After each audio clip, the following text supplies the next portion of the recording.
When you sit down on test day, you want to be motivated and energized with a focus as sharp as a razor. And though you do want to move quickly, don't think of your test as a sprint. Try to push your hardest right out of the gate, and you'll wear your brain down before you get to the finish line.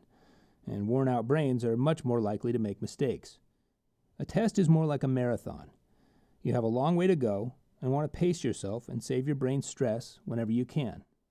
But you don't have to choose between being relaxed or quick.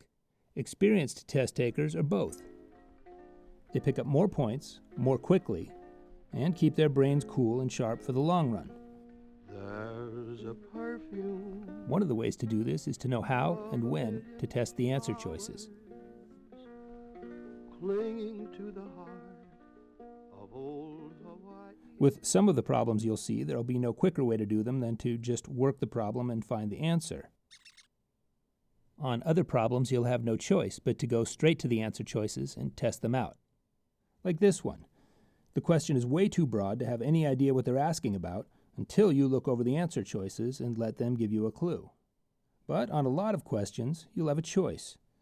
Sometimes it'll be quicker to work the question first, then find your answer.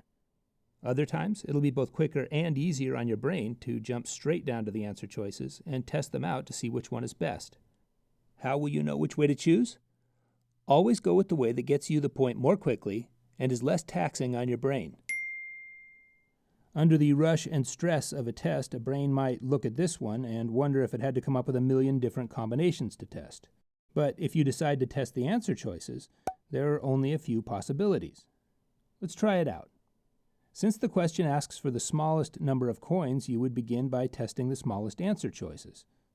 If we started by testing the larger ones, we might find a number of coins that could add up to $1.47, but we wouldn't know if it was the smallest number that could work, and we'd end up wasting precious time testing the smaller choices anyway.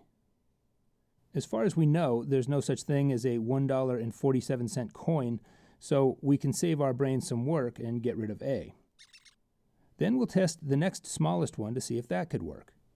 Pause here to test out 9 coins and see what you get.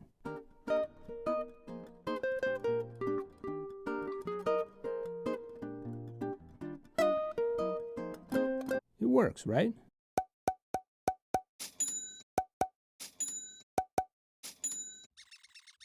Now you not only found your answer with very little math, but you can tell your brain to relax and not worry that there might be some other smaller number out there that could work.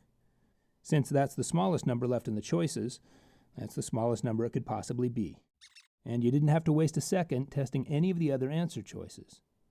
By testing out the answers, you picked up a point quickly and confidently, and you still conserved your brain's precious energy to stay sharp for the marathon test ahead. In other words, you were both relaxed and quick. Nice work. Bringing me a part of old Hawaii. There's a silver moon, a symphony of stars. There's a hula tune and the hum of soft guitars. There's a trade wind